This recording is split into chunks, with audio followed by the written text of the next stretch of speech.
Boa tarde.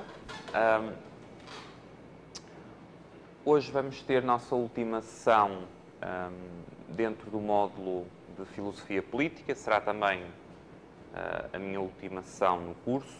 Depois ficam nas excelentes mãos do professor Iório para o que resta do curso. Nesta sessão, como eu já tinha referido em sessões anteriores, vamos falar da posição da escola austríaca em termos de crítica ao socialismo e de propostas inspiradas pela escola austríaca para uma sociedade livre.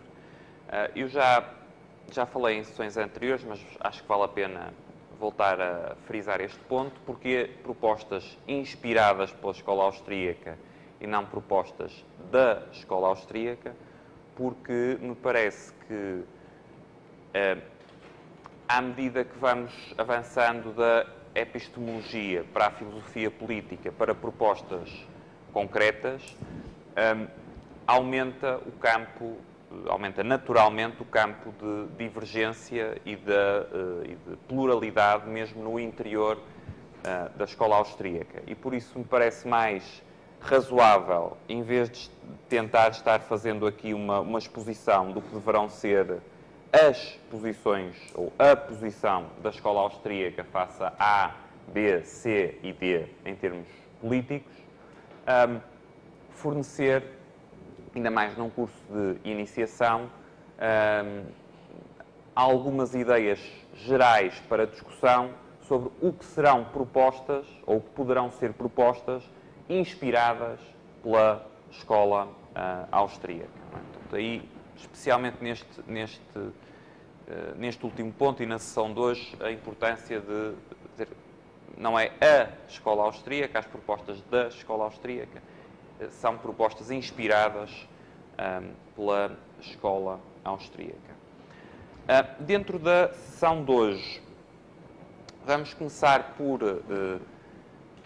sintetizar algo que já abordámos primeiro no módulo de epistemologia, depois nas sessões anteriores deste módulo de filosofia política, relativamente à caracterização do socialismo na perspectiva austríaca e aos seus problemas de aplicação.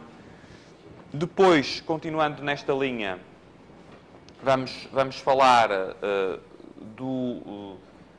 algo que, na perspectiva dos austríacos, gera muita discussão, que é a questão dos sistemas mistos. Não é? Portanto, até que ponto uma economia mista pode ser estável, pode existir. Isto se relaciona, em primeiro lugar, com o argumento central do livro Road to Serfdom, de Hayek, e depois, desde então, tem sido um tema central na escola austríaca. Vamos falar um pouco disso.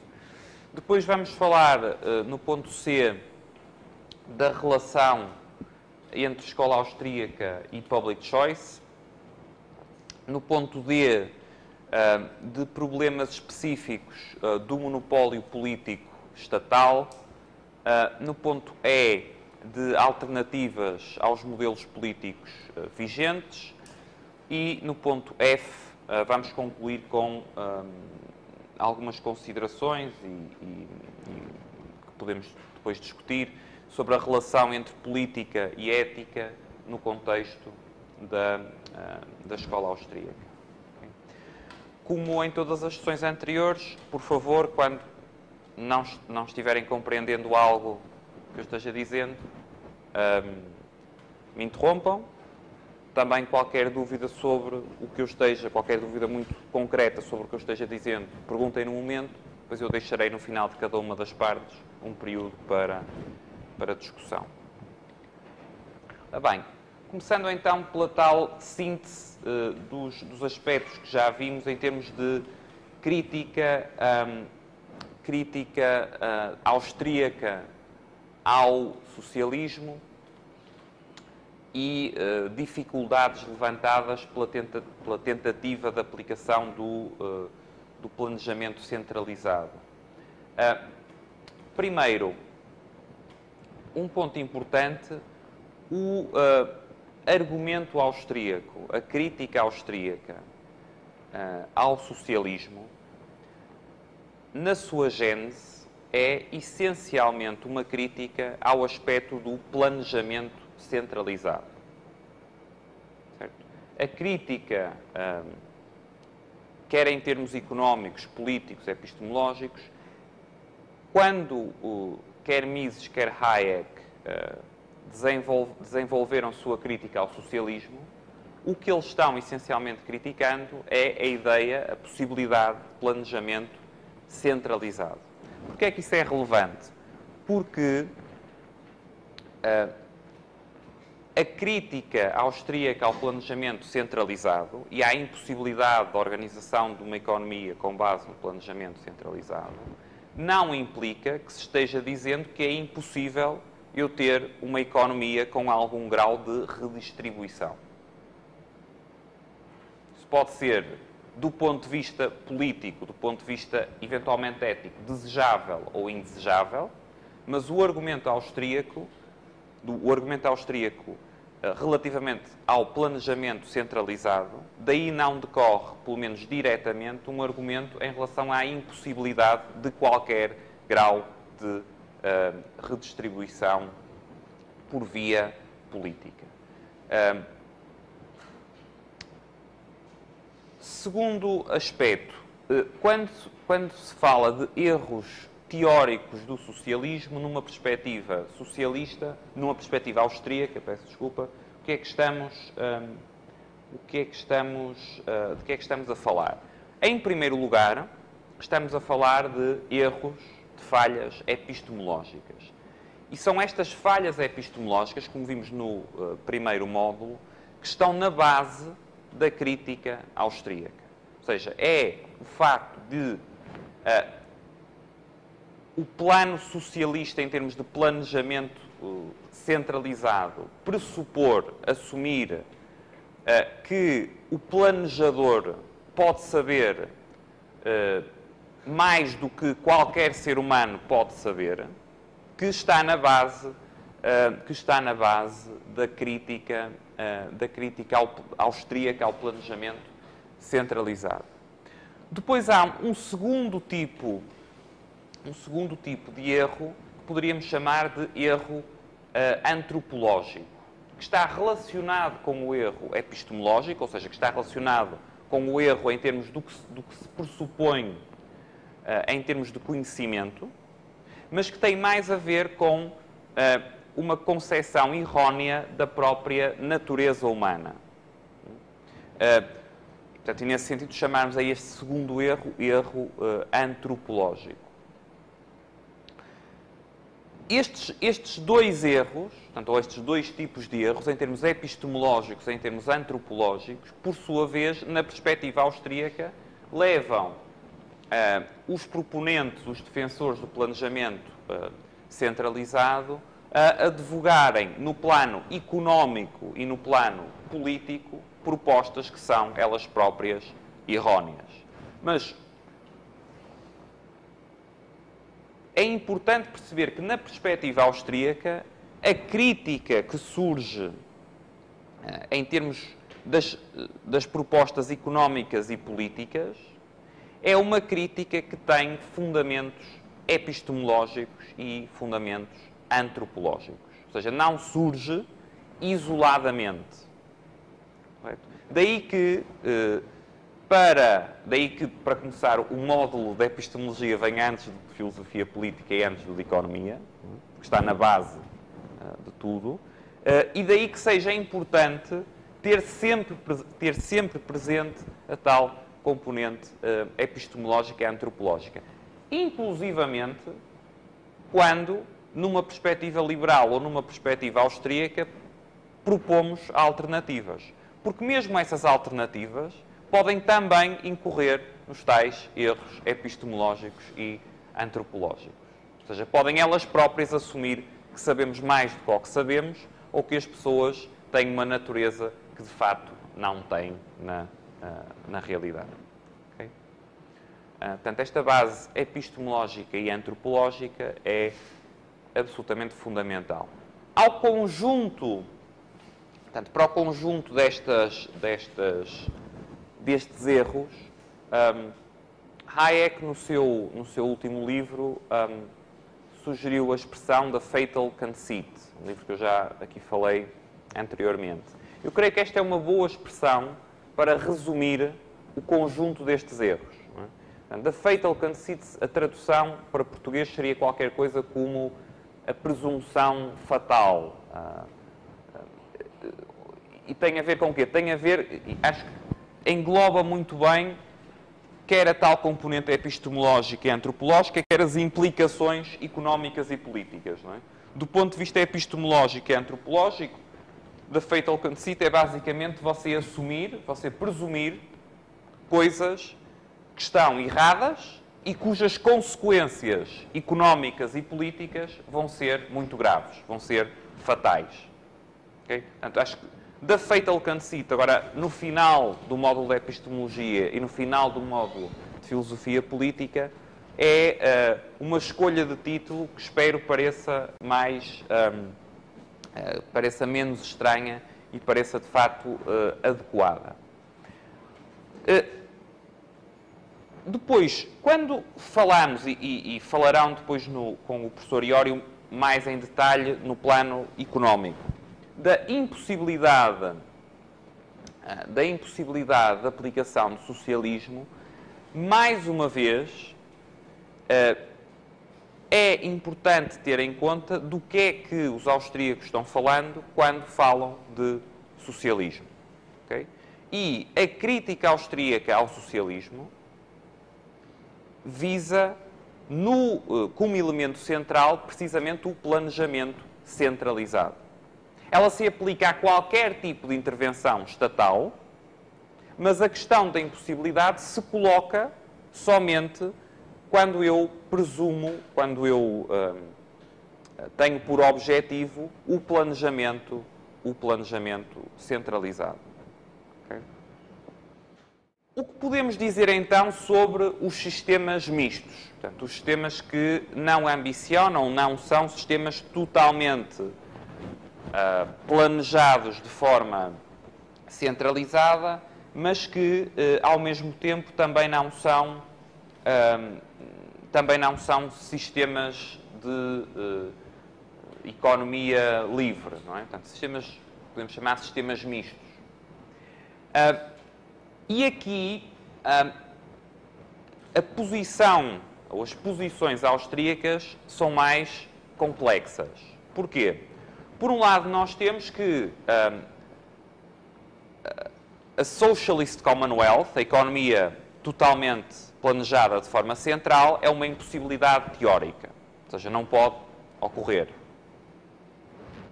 Por outro lado, como eu frisei, o argumento relativo à impossibilidade teórica da economia planejada de forma centralizada não implica em si mesmo a impossibilidade da economia mista. Ou seja, não implica a impossibilidade de ter uma economia com intervencionismo. Então, a posição ou as posições austríacas relativamente aos sistemas mistos assumem frequentemente, ou especialmente desde a publicação nos anos 40 do século XX do livro The Road to Serfdom, uma argumentação do tipo que chamamos em inglês slippery slope, ou seja, de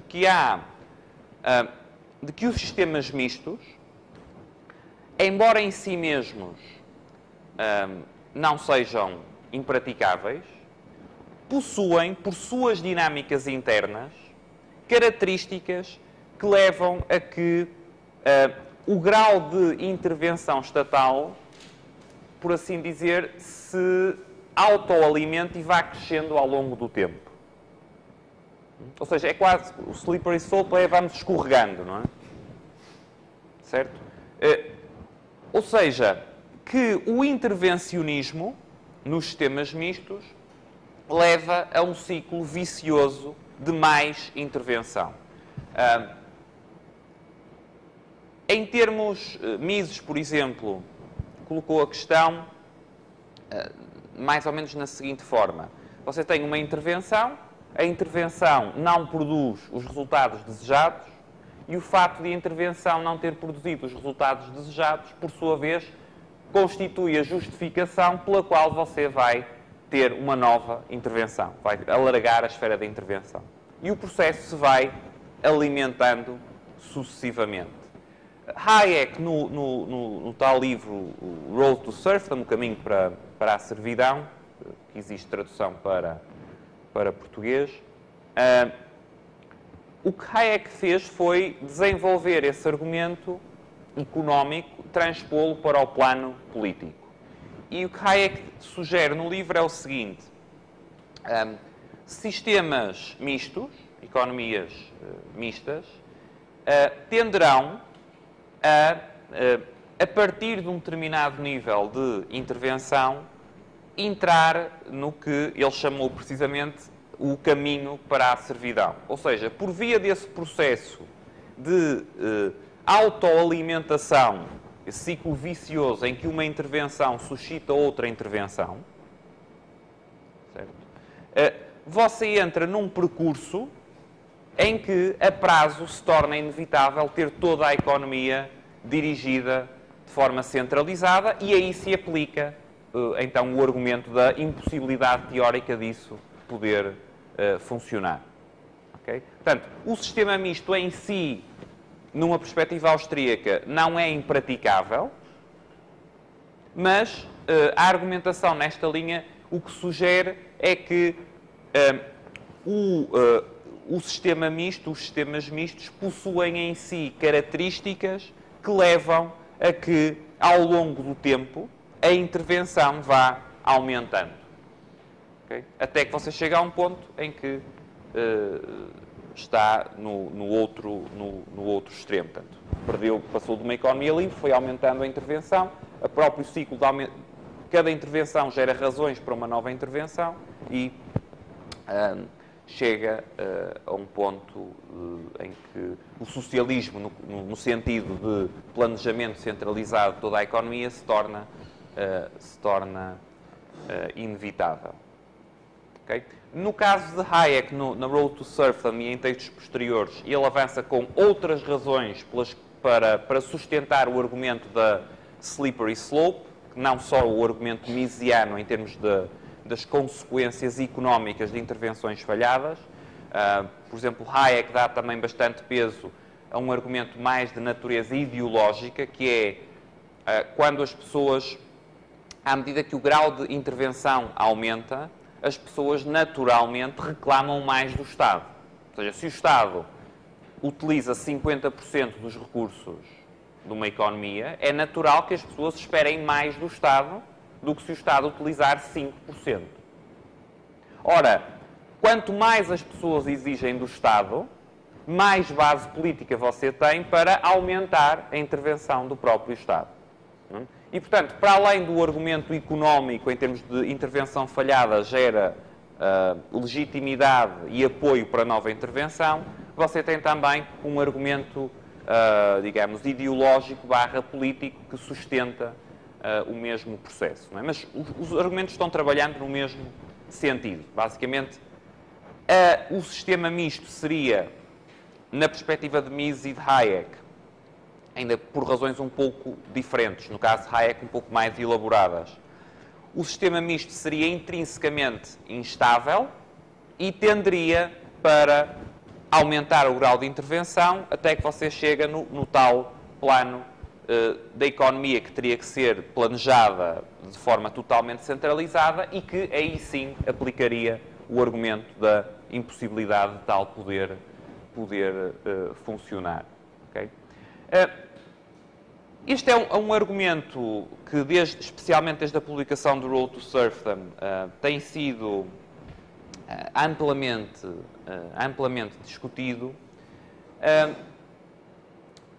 Eu creio que, e estou trabalhando num artigo atualmente com um professor do King's College, o John Meadowcroft, precisamente sobre este tema, Eu creio que é uma questão que é um argumento que, na perspectiva austríaca, deve merecer, cerca de 70 anos depois da publicação do Road to Serfdom, alguma reflexão. Porquê? Porque, empiricamente, creio que há bons argumentos para você dizer que, de facto, os sistemas mistos, tal como existem, pelo menos nas economias desenvolvidas ocidentais, têm-se revelado relativamente estáveis. Ou seja, ou o argumento da slippery slope precisa de algum refinamento, ou a aplicabilidade, na minha perspectiva, é mais limitada do que talvez há algumas décadas atrás pudesse parecer. Ou seja, em termos de aplicação do argumento da Road to Serfdom à realidade do mundo contemporâneo, eu pessoalmente tenho crescentes dúvidas sobre até que ponto o argumento por si só valerá. Ou seja, eu não tenho dúvidas de que o argumento miesiano de que uma intervenção falhada gera argumentos para uma nova intervenção é verdadeiro. Também não tenho dúvidas de que quanto maior o Estado se torna, mais as pessoas exigem do Estado, isso constitui uma razão para o Estado continuar crescendo. Mas o que tenho crescentes dúvidas é sobre a conclusão de que isso gera uma instabilidade especialmente forte nos sistemas mistos face a outros sistemas. Ainda não concluímos o paper, quando concluirmos e publicarmos depois dará para ver o que é que argumentamos em alternativa. Portanto, mas de qualquer forma, queria deixar claro, eu não estou dizendo que o argumento de base, em termos de ciclo vicioso do intervencionismo, os argumentos de base não são verdadeiros. O que tenho crescentes dúvidas é que não haja eventualmente outros fatores sociais, políticos, institucionais que, pelo menos até certo ponto, contrabalancem este elemento. Mas é uma questão, enfim, aberta para discussão. Já tem havido papers publicados sobre isso nos últimos anos. É uma questão que deixo em aberto. Pois, tal questão, já prometi várias vezes que ia falar um pouco, relação entre public choice e escola austríaca. Primeiro, para quem nunca ouviu falar de public choice, um resumo em 30 segundos ou em 1 minuto, se é que tal é possível. Basicamente, o que a public choice procura fazer é analisar os fenómenos políticos e os fenómenos sociais aplicando uma visão não dualista do comportamento humano. O que é que isso quer dizer? Quer dizer que se você utiliza determinados pressupostos para analisar a ação das pessoas no mercado, ou seja, se admite que as pessoas vão tentar agir em função do seu interesse próprio, então deve alargar, estender a aplicação desses pressupostos à esfera política, ou seja, pensar também na política, pensar também no Estado, pensar também nas organizações burocráticas, admitindo que as pessoas que operam nessa esfera vão procurar também agir em função dos seus interesses próprios. E a partir daí, utilizando esta visão não dualista de forma consistente, analisar que resultados serão de esperar das várias alternativas institucionais. Isto leva a que, no âmbito da teoria da escolha pública, da public choice, se dedique bastante atenção,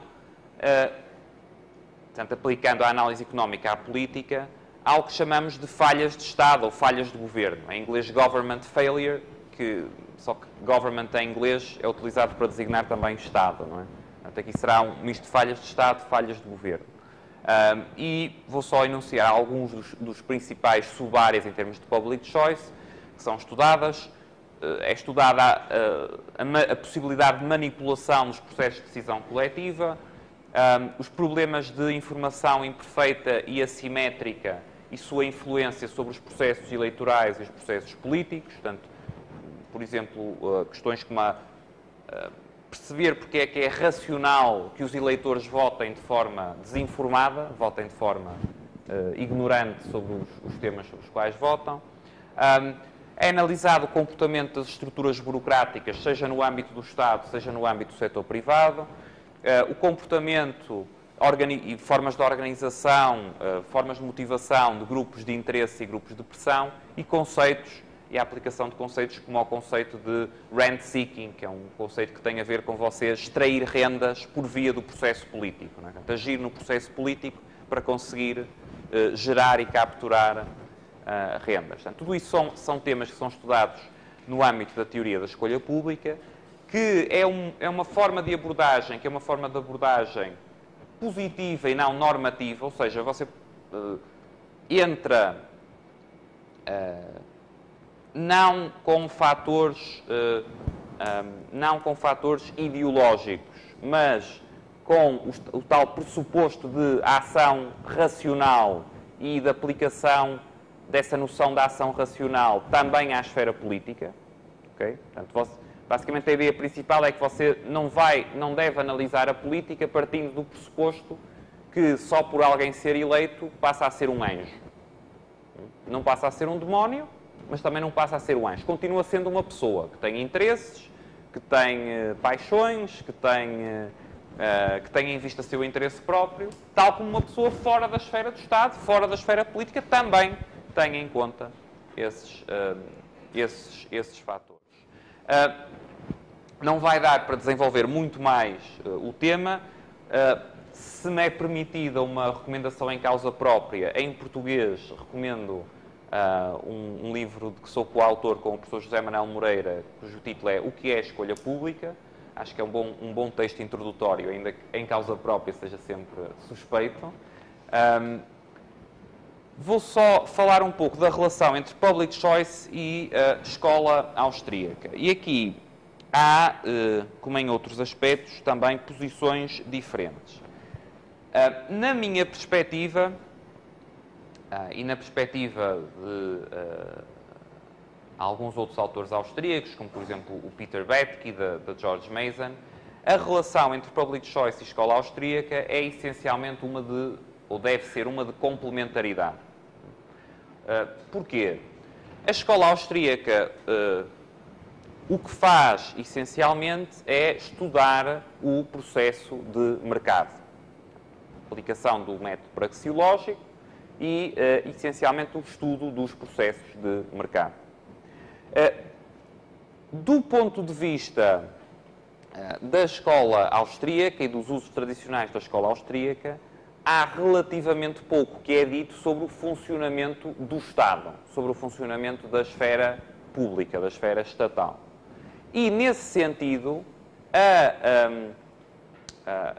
a teoria da public choice, a teoria da escolha pública, permite complementar para a análise na esfera pública, na esfera política, do funcionamento da própria esfera pública, da própria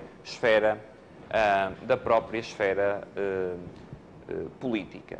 Adicionalmente, quando imaginem que estamos tratando de temas específicos como problemas associados a um determinado tipo de intervenção estatal, no caso da escola austríaca, a abordagem que é feita desses problemas é essencialmente uma abordagem em termos de problemas informacionais e problemas da disponibilidade ou da possibilidade de cálculo. No caso da public choice, há a introdução de um elemento adicional que tem a ver com as motivações dos agentes, de quem está agindo, não é? Do decisor político, do decisor burocrático, do eleitor enquanto decisor. E, portanto, também a nível digamos, da abordagem que é feita, creio que há razões para considerar as duas abordagens como complementares. Há um artigo muito bom do Pete Boettke, do autor que eu falei, da George Mason, precisamente sobre este tema. Eu agora não estou recordando o título de memória, mas se fizerem uma pesquisa no Google Scholar por Pete Boettke Public Choice Austrian School, de certeza que o artigo aparece, e ele desenvolve basicamente estes temas, creio que é bastante útil. Ao mesmo tempo, há alguns autores nos dois campos, quer autores no âmbito da escola austríaca, quer no âmbito da public choice, que tendem a considerar as abordagens mais como opostas, como métodos opostos um ao outro. Pelas razões que disse, não me parece muito... não me parece a melhor posição. De qualquer forma, creio que não só não é a melhor posição, como é uma posição particularmente pouco feliz se você for austríaco. Porquê? Porque, ao contrário da escola austríaca, as abordagens em termos de public choice estão bastante bem estabelecidas e são bastante bem reconhecidas, quer em termos de ciência política, quer em termos de economia. Se você, em vez de procurar afinidades, eu creio que existem, com uma abordagem que está bem implementada nesses dois campos, procura explorar diferenças, creio que esse é mais um dos erros em termos de automarginalização ou de marginalização autoinduzida que alguns autores que trabalham na tradição austríaca infelizmente cometem. Já agora, só uma última nota sobre esta relação entre public choice e escola austríaca. Um autor que tem vindo a ser crescentemente estudado como antecedente da própria teoria da escolha pública é Hayek. Porque desde o Road to Serfdom que ele tem, ainda que sem o fazer explicitamente, em muitos casos, mas ele tem vários insights importantes sobre o funcionamento do próprio Estado. Estou-me lembrando, por exemplo, de um capítulo no The Road to Serfdom, que é Why the Worst Get on Top, cuja tradução para português seria qualquer coisa do género, porque os piores chegam às posições de mais poder, não é? E que antecipa, ainda que não, digamos, usando o método formalmente da public choice, mas antecipa alguns insights. Por outro lado, Mises escreveu também publicado nos anos 40, um dos primeiros livros que trata explicitamente do funcionamento das burocracias. E, portanto, ainda, mais uma vez, não usando de forma rigorosa os métodos que, a partir dos anos 60 do século XX, a escola da escolha pública, a teoria da escolha pública adota, mas antecipando também vários dos insights, nomeadamente que há um conjunto de características nas organizações de natureza burocrática que são fundamentalmente diferentes das organizações não burocráticas e que influenciam quer o comportamento dos agentes que atuam no âmbito de burocracias, quer os resultados, em termos agregados, da própria ação das estruturas burocráticas. Até aqui, alguma questão, alguma dúvida, algo que não tenha ficado claro? Ok.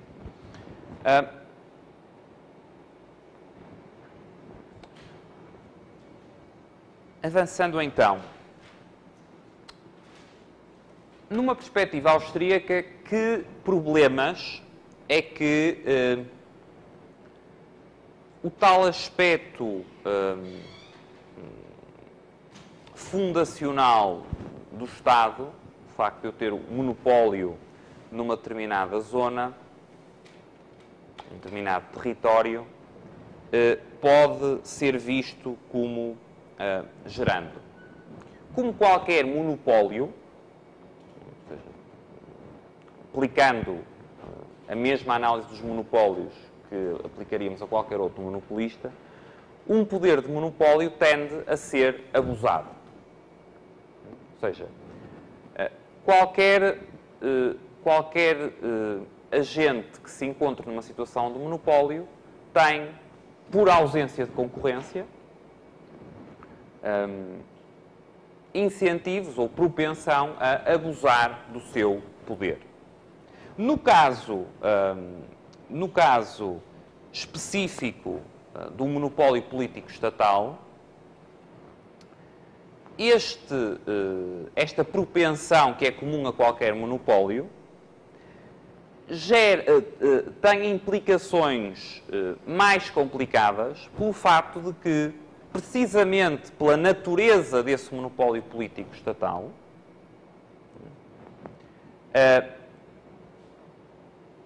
a autolimitação ou a heterolimitação desses abusos torna-se complicada. Torna-se muito difícil de aplicar. Basicamente porque, se quiserem em termos mais práticos, porque o monopolista, neste caso, que você quer limitar, é quem tem o poder de fogo, não é? Portanto, é quem tem a força. Certo?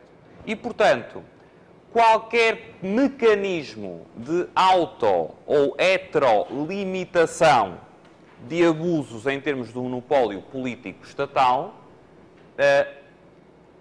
tenderá a ser uma matéria bastante complicada de conceber e de aplicar. Certo?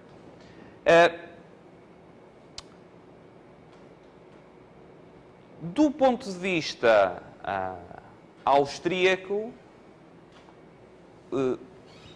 e depois voltaremos à questão no ponto seguinte, quando falarmos de modelos alternativos, mas do ponto de vista austríaco, estes problemas associados ao monopólio político estatal, o que é que imediatamente sugerem? Sugerem dois tipos, portanto, isto em termos políticos, em termos de lidar com a política, dois tipos de resposta. Por um lado, uma forte preferência por processos de decisão o mais descentralizados possível e por processos de decisão ou formas de organização de tipo federalista. Federalista, agora um ponto importante, ainda mais para quem vive na União Europeia, federalista do ponto de vista de você, para uma determinada unidade, preferir que essa unidade seja organizada como uma federação e não como uma entidade unitária. Não do ponto de vista de você federar unidades que são independentes à partida numa unidade maior. Okay? Portanto, federalismo para baixo, não federalismo para cima. Federalismo para cima é uma forma de centralização. Okay? Portanto, um primeiro tipo de resposta implica, creio que deverá implicar sempre numa perspectiva austríaca, pelo menos ceteris paribus, tudo o resto constante, uma preferência por mecanismos políticos de decisão o mais descentralizados possível e por formas de federalismo, no sentido que eu falei, federalismo para baixo, não criar novas entidades federais que não existem, agregando unidades independentes, mas para unidades que existem, preferir uma forma de organização federal do que uma forma de organização unitária. Okay?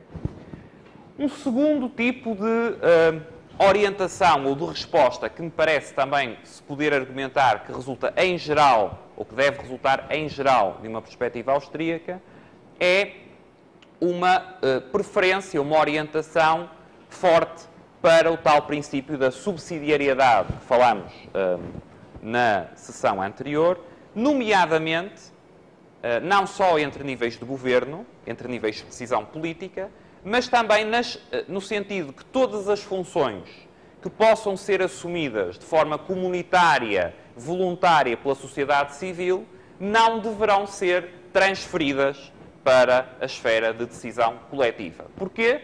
Porque quanto mais decisões você transferir, maior o potencial de abuso e as tais dificuldades de limitação associadas ao monopólio político estatal. Okay? Portanto, por um lado, a nível político, descentralização e federalismo para baixo, não criar novas entidades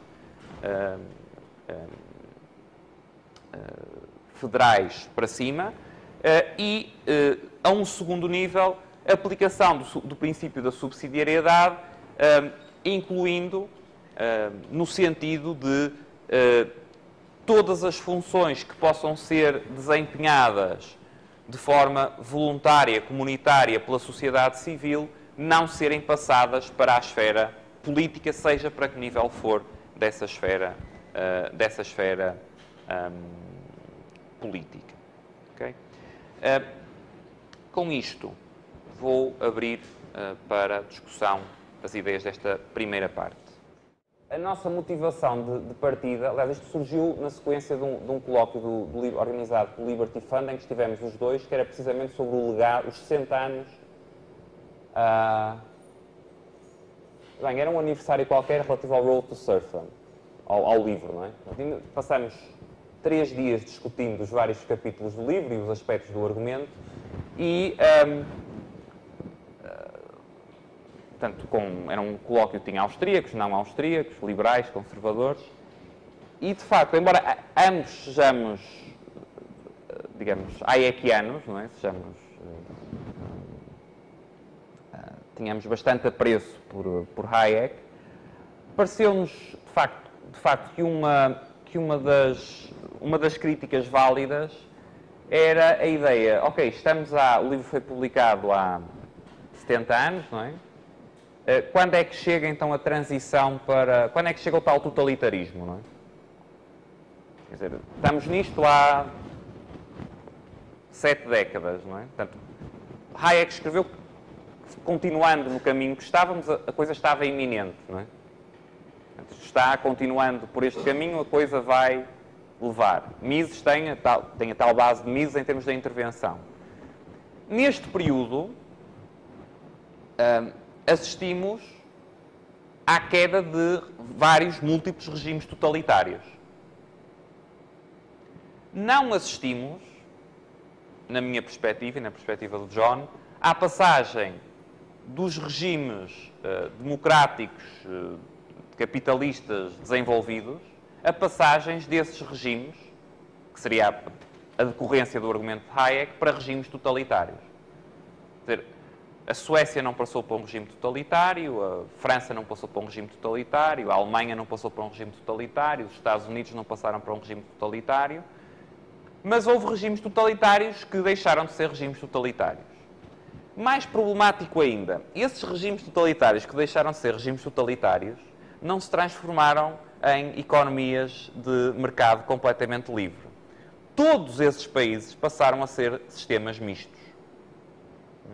Portanto, esses regimes passaram de sistemas totalitários para sistemas mistos, para os tais sistemas que supostamente, no argumento do Road to Surfing, da Slippery Slope, seriam instáveis e não poderiam durar. Do nosso ponto de vista, isto levanta uma questão, ou se calhar várias questões, que é, ou o argumento não está bem formulado, ou falta considerar outros elementos que contrabalancem na prática, não é? Esses argumentos da Slippery Slope, da Road to Serfdom, e que possam explicar o que observamos. Há uma terceira hipótese, mas que nós afastamos à partida, que é dizer, não, você é que não está compreendendo, a Suécia em 2011 já é um regime totalitário. Estive várias vezes na Suécia, a minha interpretação não é do que me parece um regime totalitário, apesar do Estado gastar uma porcentagem enorme do produto, ainda que uma porcentagem menor do que em meados dos anos 90. isso pode ser parte da explicação, mas não me parece que tenha sido um regime totalitário, não me parece que seja um regime totalitário, e aliás é um país para onde gente, quase todos os países do mundo com outros regimes, gostaria de viver e, em muitos casos, tenta ir viver. E, portanto, parece-me que há algo no argumento que não está batendo certo do ponto de vista não vou dizer do ponto de vista do confronto com os fatos, porque aí estaria violando a parte da epistemologia que vimos, que os fatos por si só não se interpretam sozinhos, mas com minha interpretação dos factos com que estamos confrontados. Como digo, isto não é só para esconder, não temos ainda concluído o paper, portanto não sei qual vai ser ainda já está bastante avançado, mas ainda não temos conclusão, portanto não sei. Mas a motivação para escrever e a razão pela qual eu introduzi este terceiro ponto aqui, ou seja, primeiro expliquei qual é o argumento e depois levantei a questão de, ok, 70 anos depois, ou cerca de 70 anos depois,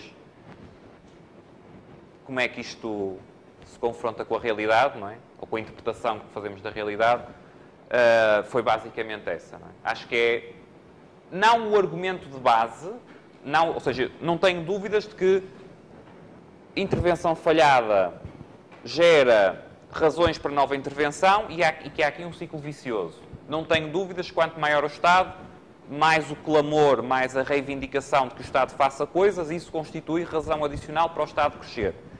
Não tenho dúvidas em relação a isso. Mas sobre o efeito final previsto em termos do argumento, e esse efeito final está sobre a instabilidade intrínseca dos sistemas mistos, a insustentabilidade dos sistemas mistos, está explicitado de forma bastante clara, quer em Mises, quer em Hayek. Sobre isso tenho dúvidas. Marxistas que dizem que o socialismo é inevitável, não é? Está sempre, a próxima crise do capitalismo vai ser a que vai levar ao socialismo, não é? Quer dizer, quando não acontece, você diz, quer dizer, não, o argumento mantém validade, só que ainda não é agora, não é? Quer dizer, acho que chega a um ponto, que se passa quase um século, não é? Se uma coisa que foi afirmada como sendo iminente não se passou. Se, entretanto, há regimes totalitários que caíram, portanto, eles sim foram instáveis e convergiram para sistemas mistos. Quer dizer, acho que se calhar precisa dizer um pouco mais do que só o argumento está completamente válido, o prazo é que tem que ser um pouco mais alargado, não é? Portanto, se calhar, como digo, sem pôr em causa os tais argumentos de base em termos de ciclo vicioso e autoalimentação do intervencionismo, que me parece que aí, praxeologicamente, é algo que não tenho dúvidas, mas a conclusão política, em termos de sistema político, parece-me, também não estou dizendo inválida, mas parece-me pelo menos precisar de mais investigação, de mais reflexão. Não é? Mais questões?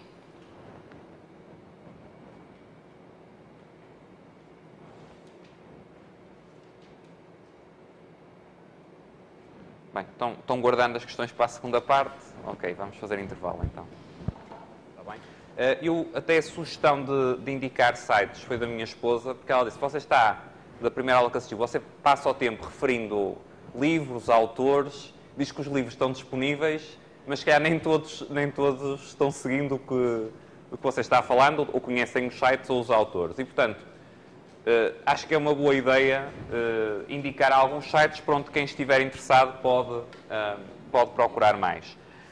Começando em português. Os dois primeiros sites são em português e os dois de baixo são em português, não é?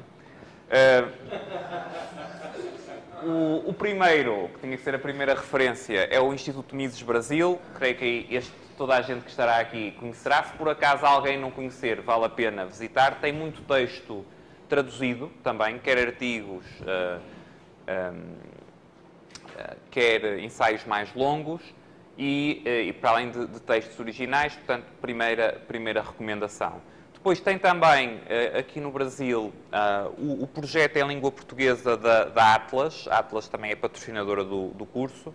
o projeto em português chama-se ordemlivre.org e tem também um site que tem bastante material, nomeadamente alguns livros, versões traduzidas para português de alguns dos livros que falamos aqui, de autores austríacos. Depois, os tais dois sites em português. O primeiro site é de uma associação liberal portuguesa chamada Causa Liberal. Tem também artigos e tem alguns livros. E a quarta recomendação é do Instituto Mises Portugal, que é ainda mais recente que o Instituto Mises Brasil. Não tem tanto material ainda, nem nada que se pareça, e provavelmente não virá a ter, mas também ficam, como é em português, ficam com a indicação de que existe. Depois, em inglês, e estes sites têm todos mesmo muito material. Portanto, vários dos livros que eu falei aqui, muitos deles, quando eu disse que eles estavam disponíveis, creio que todos estão pelo menos num destes sites. O primeiro, que em termos da quantidade de material e de qualidade de material e abrangência do material disponível é o mais impressionante, é um site do Liberty Fund, que é uma fundação dos Estados Unidos, e tem como parte do site, portanto, o Liberty Fund, como principais atividades, organiza colóquios e publica livros, quer em papel, quer online. A parte online é este site, Online Library of Liberty, está ali o endereço. Tem uma quantidade impressionante, em especial de livros clássicos, Adam Smith, Hobbes, muitos outros autores. Tem também, por exemplo, creio que neste momento já tem as obras completas online do James Buchanan, por exemplo, tudo pesquisável, versões PDF, versões HTML. É um site que vale a pena visitar e tem de facto, quer dizer, inclusive para trabalhos académicos, para pesquisar, vale a pena. Depois, outro site que também tem bastante material e onde estão alguns dos textos do Hayek disponíveis online, é o do Institute of Economic Affairs de Londres. Foi um think tank que o Hayek esteve muito ligado. Ele teve, portanto, uma grande ligação à Inglaterra na sequência de ter estado durante vários anos a dar aulas na London School of Economics e depois manteve uma ligação muito próxima ao Reino Unido. Tem também ali o endereço. O Institute of Economic Affairs, para além de alguns livros mais clássicos, também a esmagadora maioria das publicações tem várias coleções de livros e estão, à medida que vão sendo publicadas, estão disponibilizadas na íntegra e gratuitamente também online. Portanto, em termos, normalmente os livros são mais matérias aplicadas, não é? Portanto, e claro, com maior proximidade normalmente ao caso britânico ou ao caso europeu, de qualquer forma é um site também interessante. Depois, o site em termos de institutos Mises original e o que tem mais material de longe é o site do Mises Institute dos Estados Unidos, sediado no Alabama, mises.org. Aqui em particular de Mises, Rothbard, Hoppe tem muito material, portanto vale a pena também visitar, especialmente para estes autores. E depois incluí também o Acton Institute, que menos gente normalmente conhece, e que trata, uma vez que aqui falei também de filosofia política e de epistemologia, trata de temas relacionados com portanto, a relação entre religião e liberdade. Não é? Portanto, o nome do Acton Institute é do Lord Acton, um dos dois autores que, justamente com Tocqueville, que o Hayek apreciava muito, e o Instituto tem também muito material que vale a pena ler. Okay. Pronto, isto era a primeira parte. Diga. Qual a sua opinião sobre os sites do Cato Institute? Eu estive fazendo esta seleção hoje e tinha muitos sites, imagina, para colocar. Eu acabei não colocando o do Cato porque tem relativamente pouco material que não seja aplicado, ou seja, porque a esmagadora maioria do material é aplicado aos Estados Unidos. Portanto, está muito centrado em material policy-related ao caso dos Estados Unidos. Não é? Ainda assim, portanto, já agora o endereço é cat.org, tem também um site em espanhol. Quer dizer, recomendo, mas creio que em relação às recomendações de leitura que eu fiz aqui, em relação ao CAT, como eu estava dizendo, parece-me que estes são mais relevantes para os temas que eu tratei aqui do que o do Cato Institute. Se estivesse tratando de temas mais aplicados ou temas relacionados com os Estados Unidos, incluiria o Cato. Neste caso, o Mises Institute está sediado nos Estados Unidos, mas está muito menos relacionado com aplicações práticas. Não é? Portanto, tem muitas obras Mises, Rothbard, Hoppe, e está muito menos relacionado com aplicações totais policy related. Pronto, agora, então, segundo segmento de sites, por sugestão do professor... não, peço desculpa, ainda tinha mais de sites sem ser de livros, ou sem ser diretamente de livros também. Portanto, o site da Atlas, tal patrocinador do curso, atlasnetwork.org. O site da Atlas está aqui não tanto pelos livros ou pelo material, mas é o melhor ponto de partida para verem, em termos de rede, think tanks liberais por todo o mundo. Não é? Creio que neste momento a Atlas Network tem à volta de 400 afiliados por todo o mundo, portanto é um bom ponto de partida para isso. O IHS, o Institute for Humane Studies, que eu pertenço à Faculty Network, é um instituto nos Estados Unidos que organiza, uma das principais atividades é organizar uma série de seminários de verão para estudantes de graduação, de pós-graduação. Recomendo também que visitem. Normalmente nos seminários, quem se candidatar e for aceite, só tem que pagar a viagem para lá, depois tem todos os custos do seminário, incluindo alimentação e residência, pagos. São seminários de orientação liberal clássica, em termos gerais, não necessariamente austríacos, portanto tem austríacos e tem não austríacos lecionando nos seminários, mas é recomendável. Tive contacto primeiro como aluno, atualmente pertence à rede, à Faculty Network do Instituto. Também se alguém depois, vendo o site, estiver interessado em se candidatar, pode também me contactar para eu dar referência, para dar a recomendação para a candidatura, está bem? Normalmente requisito estar estudando, não é? Portanto, é requisito ser estudante de graduação, de pós-graduação, ou no máximo ser recém-graduado ou recém-pós-graduado.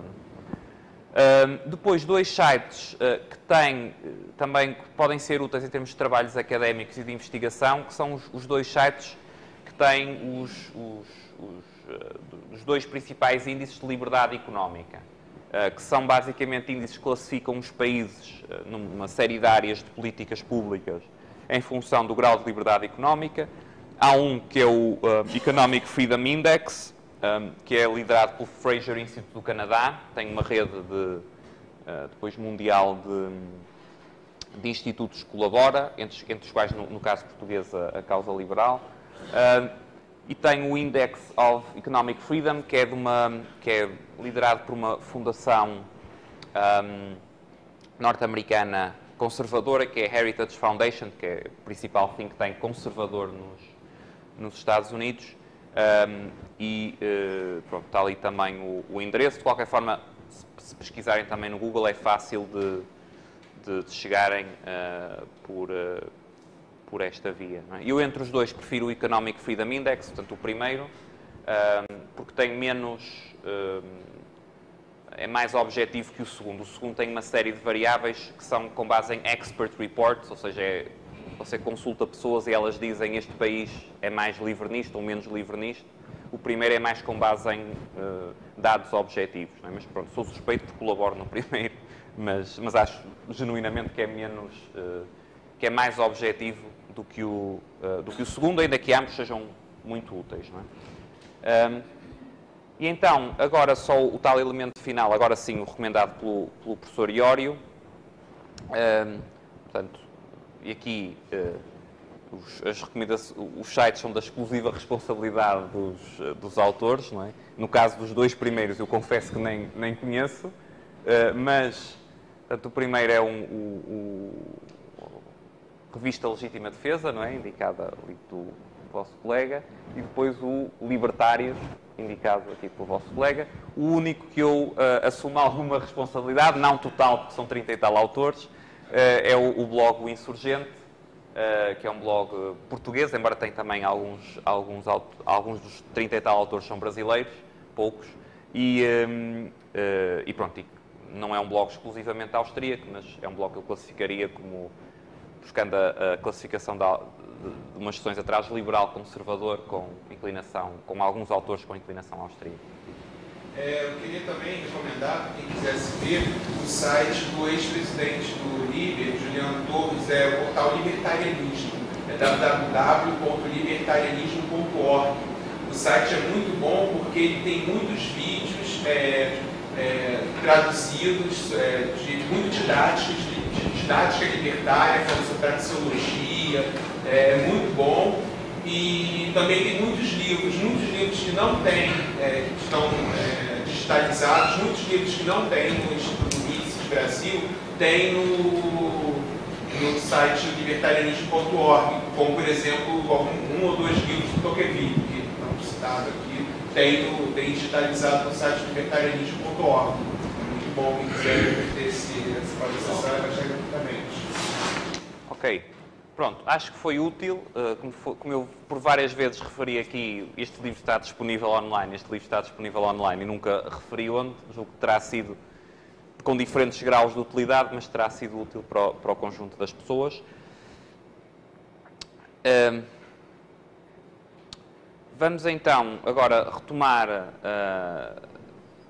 a nossa sessão. Nesta segunda parte vamos falar um pouco de alternativas aos modelos políticos vigentes na perspectiva da escola austríaca. Como digo, esta é a tal parte em que eu friso especialmente o inspirado pela escola austríaca e não a presunção, que neste caso acho que seria fatal dizer estas são as propostas que têm que estar associadas à perspectiva austríaca, portanto, inspiradas pela perspectiva austríaca, e falarei de várias. E depois terminarei falando um pouco da relação entre política e ética na escola austríaca, que é, convém relembrar, primariamente uma escola austríaca de economia, não é? Portanto, isso também há de ter algumas implicações. Depois deixarei a parte final para discussão global, quer dos temas desta sessão, quer do conjunto do módulo. Portanto, reservarei algum tempo para isso. Ora bem, eu, em termos de alternativas, dividi em, basicamente, dois tipos de alternativas inspiradas pela escola austríaca. Neste primeiro grupo, eu incluí alternativas que estão mais, poderíamos chamar, uma abordagem liberal clássica inspirada pela escola austríaca em termos de direcionamento de políticas públicas. Okay? Ou seja, o que é que você, sendo austríaco ou trabalhando num contexto de inspiração pela escola austríaca, que tipo de políticas públicas, que tipo de orientação em termos de políticas públicas é que resultaria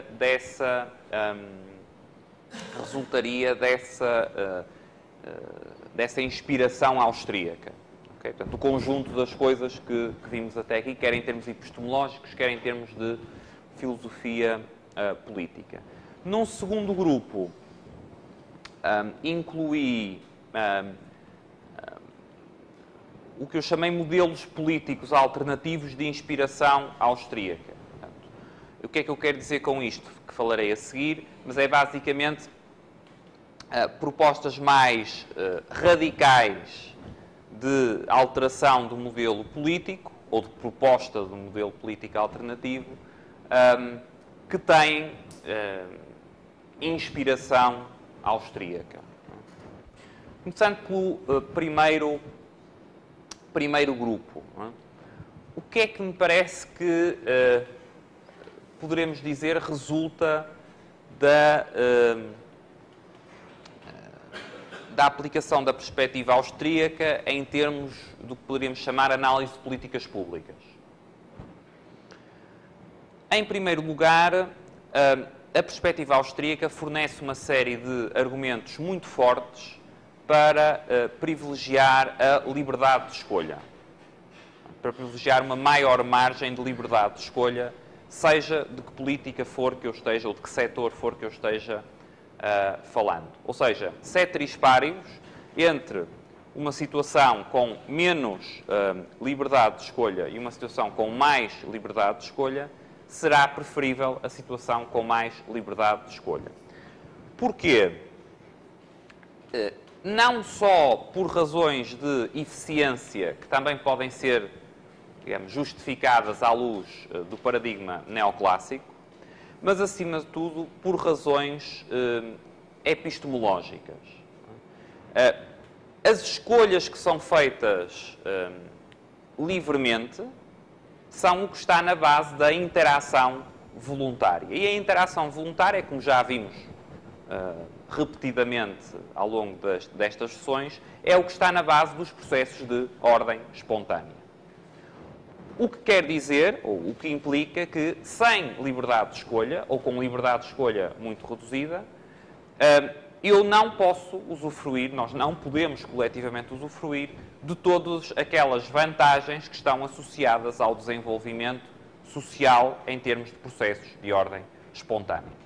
Se quisermos ver isto não em termos de 0 ou 1, de branco ou preto, mas em termos graduais, poderíamos dizer: quanto mais liberdade de escolha eu tenha num determinado setor ou na aplicação de uma determinada política, quanto mais liberdade de escolha for permitida, mais será possível usufruir das vantagens associadas aos processos de ordem espontânea. Okay? Segundo aspecto relacionado com a questão da liberdade de escolha. Uma abordagem de inspiração austríaca às políticas públicas tenderá, ao mesmo tempo que favorece, ceteris paribus, mais liberdade de escolha, a enfatizar, a realçar a importância da responsabilidade individual pelas ações que são tomadas. Responsabilidade individual por ações em termos económicos, por ações em termos culturais, por ações em termos criminais. Okay? Portanto, do conjunto da perspectiva da escola austríaca, resulta, para além do acentuar da importância da liberdade de escolha, a associação desta ideia de liberdade de escolha a uma noção forte de responsabilidade individual pelas escolhas que são feitas em liberdade. Portanto, liberdade e responsabilidade. Terceiro ponto,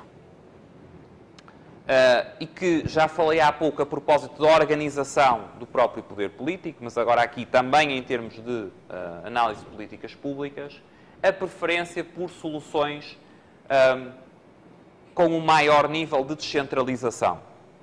Se eu estiver falando, imaginem, da recolha do lixo,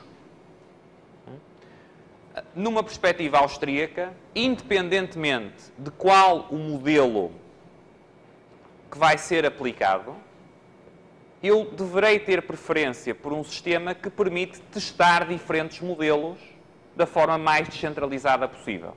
Ou seja, será melhor que a política de recolha de lixo seja estabelecida a nível estadual e não a nível federal.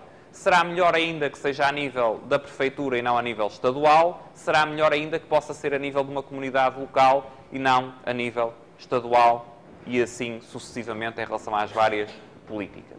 Não é? Portanto, liberdade de escolha, responsabilidade individual, preferência por uma aplicação descentralizada das políticas públicas. Quarto elemento, que está associado à liberdade de escolha, mas agora visto do ponto de vista do prestador do serviço.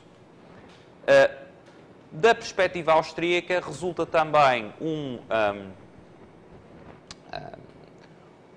um peso muito grande, uma importância muito grande atribuída à concorrência. À concorrência em todos os setores de atividade económica. A concorrência é entendida não no sentido neoclássico, em termos estáticos, puramente de número de concorrentes, mas em termos dinâmicos, ou seja, de contestabilidade dos mercados, de possibilidade de quem está a operar num determinado mercado sofrer estar sob constante ameaça de que potenciais novos concorrentes possam operar nesse mercado. Porquê? Mais uma vez, não só por razões de eficiência, que, repito, essas razões de eficiência podem ser também justificadas à luz do paradigma mainstream, perfeitamente, mas essencialmente por razões epistemológicas, porque só possibilitando que haja concorrência, poderemos socialmente beneficiar da descoberta de novos e melhores processos de produzir bens e serviços e distribuir esses bens e serviços. Quinto elemento, e também em termos de políticas públicas, uma preocupação em todas as políticas com o poder que é atribuído à esfera política e o poder que é atribuído ao Estado. Ou seja, um dos aspectos, e aqui parece-me que é talvez o elemento onde a tal complementaridade com a public choice é maior. Um dos aspectos que, numa perspectiva austríaca, em termos de análise de políticas públicas, é imprescindível colocar sempre por muito boa que possa parecer uma determinada intervenção estatal, perguntar quais os riscos associados ao poder que está sendo dado ao Estado. Quais os problemas que podem decorrer desse poder. Portanto, uma preocupação grande com a limitação e o controle do Estado e com as implicações que as opções em termos de políticas públicas têm sobre esses aspectos. Segundo grupo de alternativas de natureza substancialmente diferente e também ainda que também de inspiração austríaca. Eu aqui poderia ter incluído mais, incluí 3 autores, ainda que 2 sejam basicamente, ou no caso de Hoppe, seja essencialmente uma continuação de Rothbard. Portanto, inclui essencialmente 2 linhas de inspiração austríaca. O que é que qual é que é aqui a ideia em termos de modelo político alternativo? Ainda que essa não fosse a abordagem clássica em termos da escola austríaca, e a seguir, quando falar da relação entre política e ética na escola austríaca, desenvolverei um pouco este aspecto, nos anos mais recentes, nas décadas mais recentes, tem havido, por parte de alguns autores de inspiração austríaca, um movimento para desenvolver ou tentar desenvolver propostas mais abrangentes de modelos políticos alternativos, com base, pelo menos na perspectiva desses autores, em insights austríacos. O Hans Hermann Hoppe, numa linha essencialmente rothbardiana, na linha dos contributos anteriores de Rothbard, e especialmente a partir do livro Democracy, the God That Failed, é um autor que tem vindo a adotar uma perspectiva crescentemente crítica em relação ao funcionamento dos sistemas democráticos e, no caso de Hoppe, o argumento está muito associado à questão da preferência temporal. Como é que o argumento passa pela preferência temporal? O argumento passa pela ideia de que o efeito dos ciclos eleitorais em em democracia é que o governante que é eleito democraticamente é uma espécie de temporary caretaker dos recursos coletivos.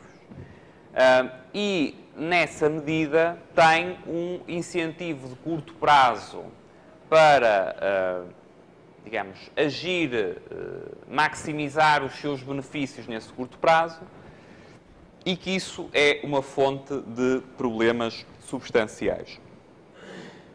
Como eu referi em resposta a uma questão numa sessão anterior,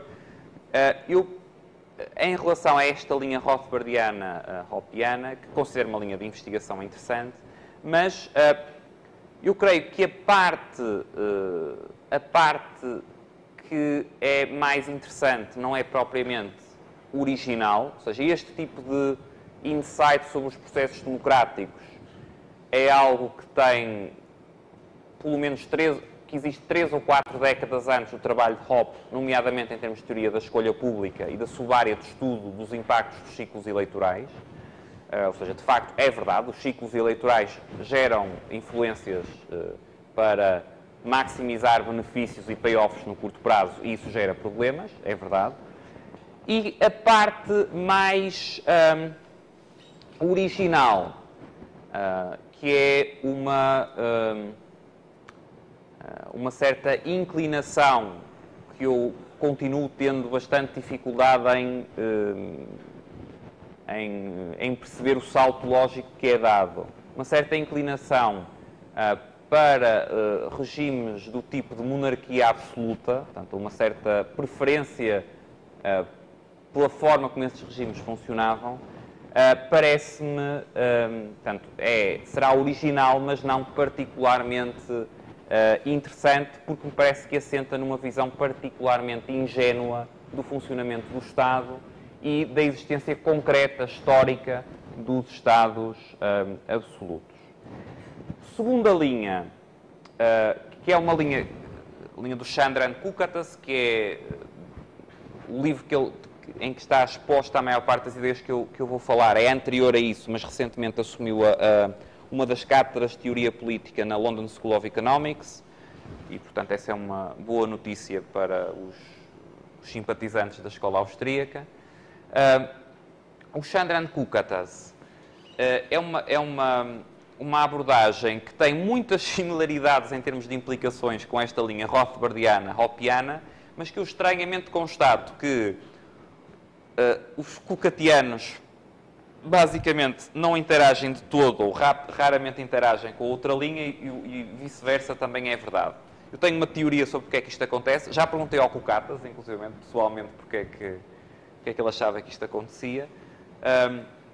Mas primeiro vou apresentar também muito resumidamente, como fiz com outra linha, a ideia do Kukatas. O Chandran Kukatas, em termos de teoria política contemporânea, é um autor, ao contrário do Hans Hermann Hoppe, que é no mainstream respeitado, portanto, está numa posição relativamente extrema em termos de liberalismo, mas digamos, é um autor com uma posição respeitada no mainstream. E o tal livro que eu estava falando, é um livro e cuja leitura eu recomendo vivamente, é um livro que se chama The Liberal Archipelago, portanto, o arquipélago liberal. E nesse livro, o Kukatas, portanto, as preocupações de partida, a meu ver, são bastante similares às da linha rothbardiana, hoppiana. Portanto, com a extrema dificuldade de limitação do Estado, a extrema dificuldade de aplicação do ideal do Estado de Direito em qualquer contexto, democrático ou não. E então o tipo de solução ou de proposta que o Chandran Kukatas avança é que o máximo a que numa perspectiva liberal se poderia aspirar será a ter a maior multiplicidade possível de, por assim dizer, comunidades politicamente autónomas, comunidades politicamente soberanas, que permitem o estabelecimento de modelos políticos alternativos. Não é? E que nenhuma delas, portanto, ou se quiserem, que a regra básica que seguem é uma regra de não interferência com as outras comunidades. Isto é o que, portanto, em termos muito gerais, é o que o Kukatas chama o arquipélago liberal, portanto, é ter esta grande multiplicidade de comunidades politicamente autónomas e que, digamos, se pautariam essencialmente por não impor umas às outras, regras ou condutas específicas, okay?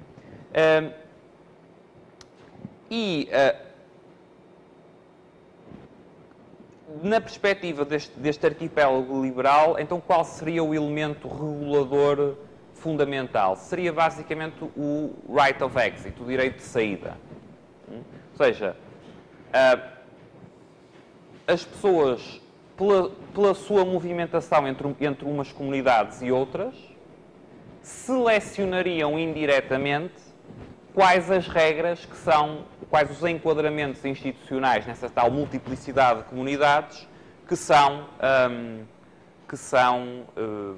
a prazo melhores. Isto é uma aplicação ou uma extensão, não é, bastante mais radical do argumento de Hayek sobre seleção de grupos. Não é? O argumento de Hayek sobre evolução social assenta na ideia de que as sociedades evoluem em parte porque as sociedades com melhores regras sobrevivem e as sociedades com piores regras entram em declínio.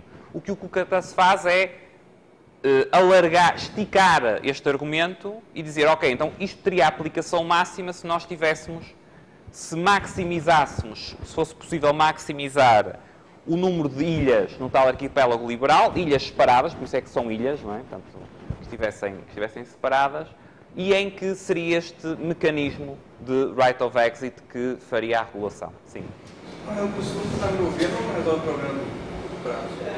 O cara vai para outra ilha, não tem um benefício temporário, volta para dele, quando a coisa for estourar na ilha, que ele recolheu o benefício, e não precisa se preocupar com a sustentabilidade de longo prazo da Mas ilha onde ele...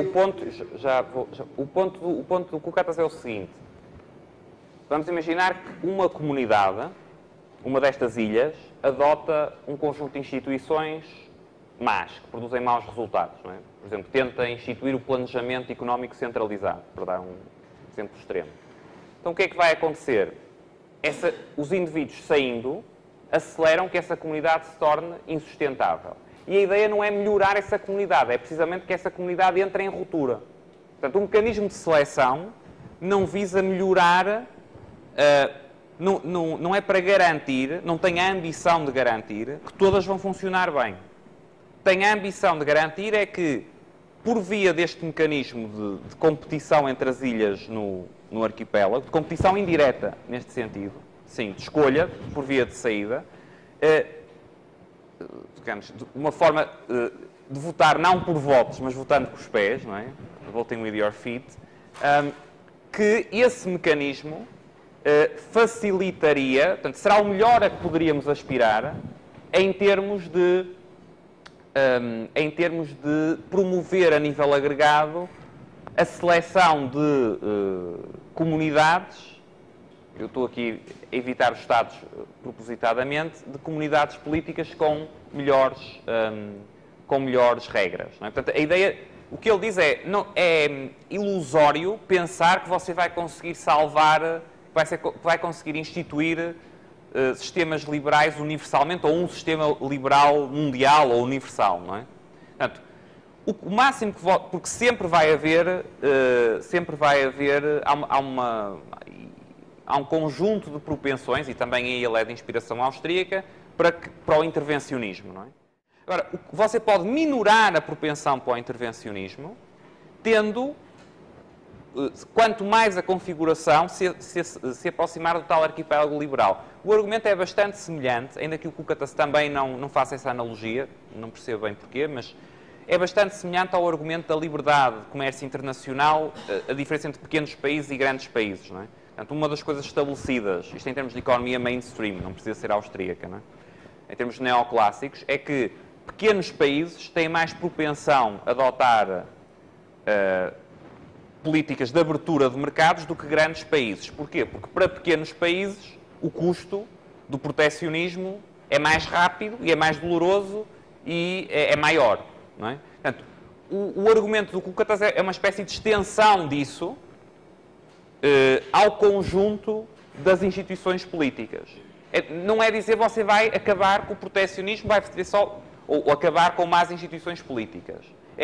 Se quiser ter uma chance, ou a sua melhor chance de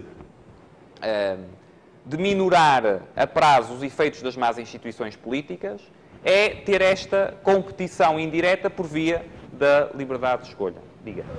Ou seja, parece muito que esse experimento aí proposto aconteceu na independência americana, que eram as colônias lá. Cada uma tinha a sua autonomia, tinha o seu sistema, vamos dizer, autônomo. O que aconteceu daí para que não fosse adiante essa experiência, vamos falar assim, começou a ser centralizado tudo? Olhando pela perspectiva histórica, né? Assim, sim. Vamos lá ver. São duas coisas diferentes. Há um impulso histórico,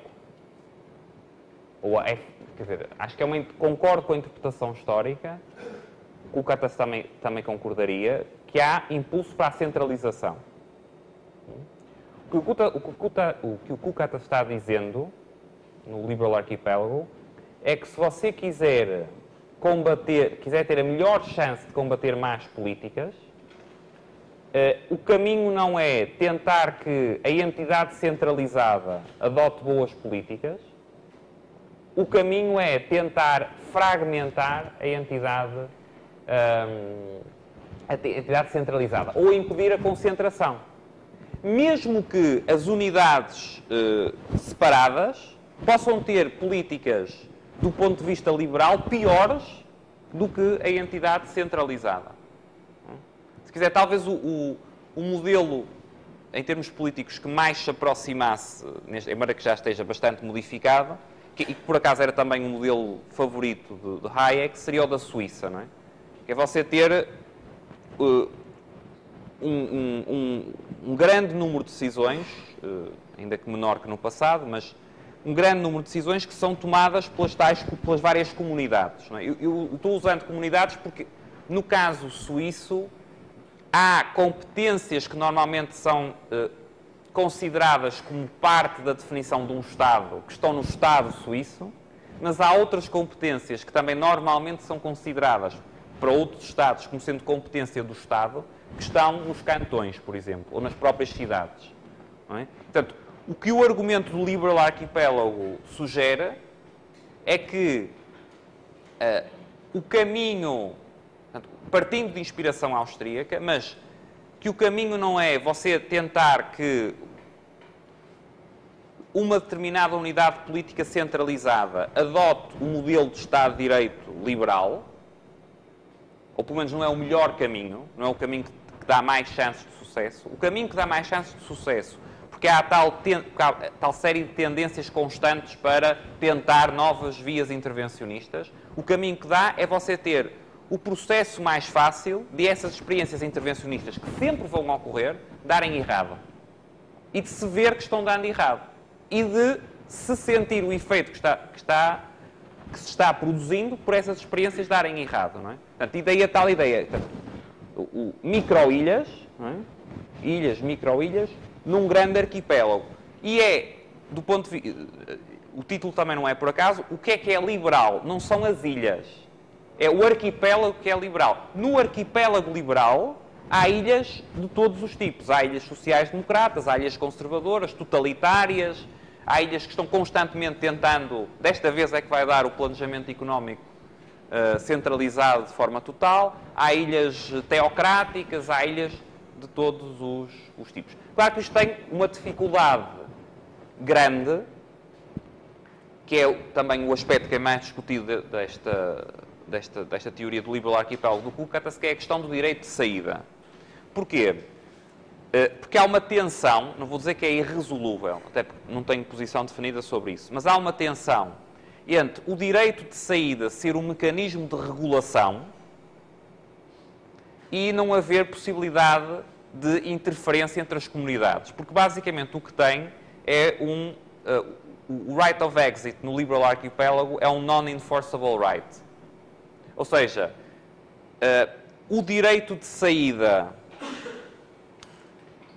é um mecanismo fundamental para possibilitar a regulação por esta via, mas você não tem um direito à entrada noutra comunidade, portanto, nenhuma outra comunidade é obrigada a deixar você entrar, e ainda que haja a obrigação da comunidade onde você está deixar você sair, não há ninguém que vá fazer o enforcement desse direito. Não é? E, portanto, a questão da aplicabilidade do mecanismo é... ou seja, mesmo que constitua, digamos, do ponto de vista do blueprint, do esquema alternativo que é proposto, não é?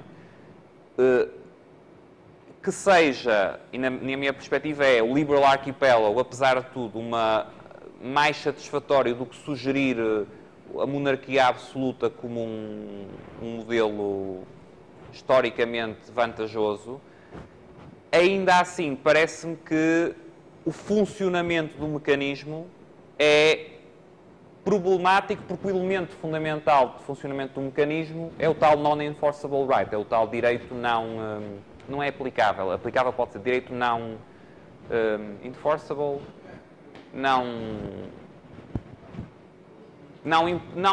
sim, não é bem também não é imposto, é não... Enforceable toda a gente está compreendendo.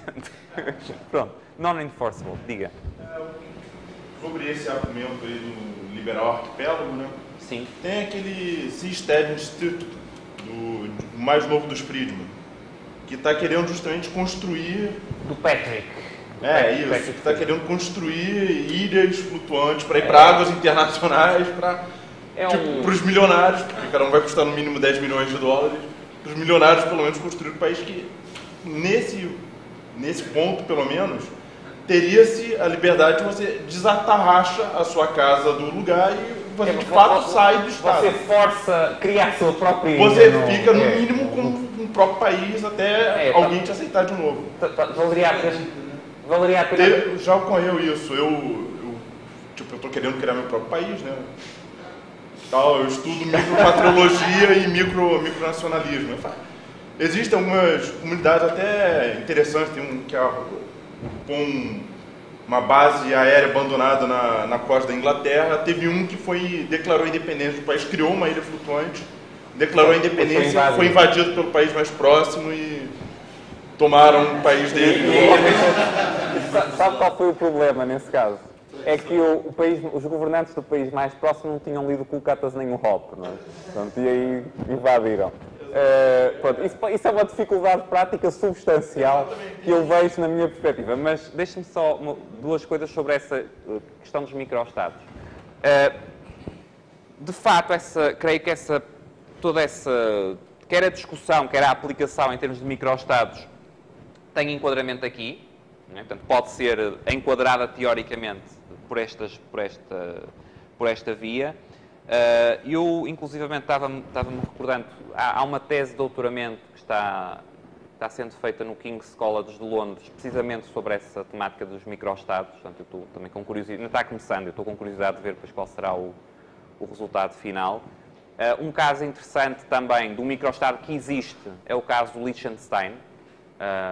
E, aliás, o monarca, nesse caso, tem conhecimento e fortes inclinações austríacas. Também tem até um livro que publicou, também recomendo, sobre a experiência do Liechtenstein e, pronto, como ele vê essa experiência. Claro que depois há aspectos do próprio Liechtenstein, nomeadamente relacionados com a política de defesa e com a dependência em relação a países vizinhos que, pronto, que são problemáticos do ponto de vista de você considerar uma aplicação... que há vários e que a existência do próprio... A existência independente do Liechtenstein... como é que eu ia dizer? É histórica e territorialmente contingente dos vizinhos que tem. Ou seja, se os vizinhos não tivessem historicamente, territorialmente e em termos do regime político que têm, a natureza que têm, provavelmente seria difícil o Liechtenstein existir tal como existe hoje. Mas, como digo, quer dizer, nada disto faz com que seja reality is messy, não é? Não Messi o jogador, mas Messi de complicada, não é? E, portanto, não deixa todos esses casos de serem interessantes e de poderem ser vistos também à luz deste primeiro ali que já estava... Pode ser, por exemplo, já o caso do ensino. Eles também funcionam de certa forma como ilhas, se as pessoas querem sair, elas vão para a cidade, para alguma comunidade, algum outro kibbutz, e elas, cada uma funciona. Tem umas que são mais privatizadas, outras que são menos privatizadas, então também tem esse diálogo. Eu acho que é um exemplo, de repente, de não um apelo exatamente liberal, mas de certa forma... E os kibbutz têm uma característica interessante, é que nasceram com projetos socialistas. Isso permite-me,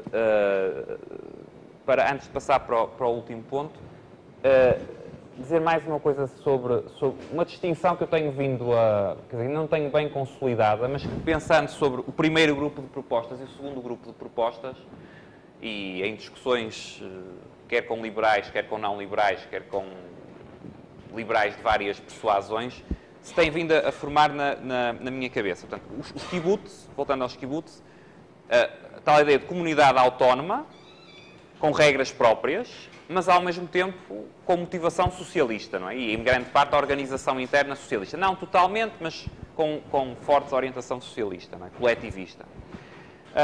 E é a tal distinção é que eu creio que isto aplica-se quer a perspectivas liberais, quer também a perspectivas austríacas, há essencialmente dois campos ou duas perspectivas de você abordar a política. Não quer dizer que você só tenha que tomar uma, mas são distintas. Neste primeiro grupo, o que você, e também onde se inclui aquilo que vimos, por exemplo, sobre o Estado de Direito, características do Estado de Direito, etc., o que você está fazendo é tomando o liberalismo ou os tais insights austríacos como orientações para qual deve ser o conteúdo da política nas unidades políticas que existem. Ou seja, você temos Estados, mais ou menos com estas características, e depois o que você vai buscar no liberalismo é como esse Estado deverá estar organizado, não é? Como devem ser as políticas, como devem ser protegidos os direitos, etc. Um segundo grupo de propostas, onde se insere no plano teórico o que vimos, no plano prático, essas tais ideias de microestados, também os kibbutz e Liechtenstein, etc., que tem a ver, que olha para o liberalismo ou para a inspiração austríaca, não como fornecendo conteúdo a qual deve ser a política ou qual deve ser a organização do Estado, mas essencialmente a pensar ou refletir ou contestar a própria noção de Estado. Claro que nesta segunda linha, quanto mais você privilegiar esta segunda linha, logicamente você tem que privilegiar menos a primeira. Daí o kibbutz ser um bom... Ou seja, num enquadramento, se quiser, hayekiano ou misesiano tradicional, o kibbutz será visto muito mais negativamente do que num enquadramento em termos de eu contestar a própria, ou discutir o próprio modelo de Estado, não é? Neste segundo tipo de abordagem, ou em abordagens que entram neste segundo grupo, o que eu estou fazendo é muito mais...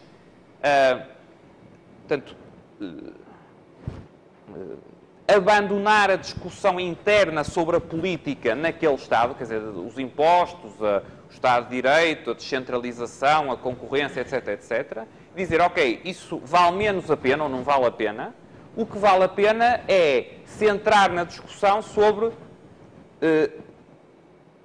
o que é o Estado, que dimensão tem o Estado, como ou a comunidade política, como interage uma com a outra, não interferência, tudo isso, não é? Portanto, são duas formas diferentes. Claro que nada impede, em teoria, que você tenha uma posição sobre isto e uma posição sobre isto. Agora, em termos de sua ação política e intelectual, quando está fazendo uma coisa, não está fazendo outra. Portanto, não é impossível você ter uma posição sobre uma coisa e posição sobre estas coisas e sobre estas alternativas também, mas, de facto, há um trade-off entre as duas coisas. Quer dizer, o neto do Milton Friedman, ao estar no ramo de criação de microestados, está claramente, em termos práticos, no segundo grupo. Alguém que está tratando de, por exemplo, advogando maior liberdade de escolha em termos da educação num determinado contexto, está claramente no primeiro grupo. Okay? E o neto de Milton Friedman provavelmente dirá, isso é irrelevante, o que nós precisamos é ter... Peço desculpa se fui eu. O que nós precisamos é ter...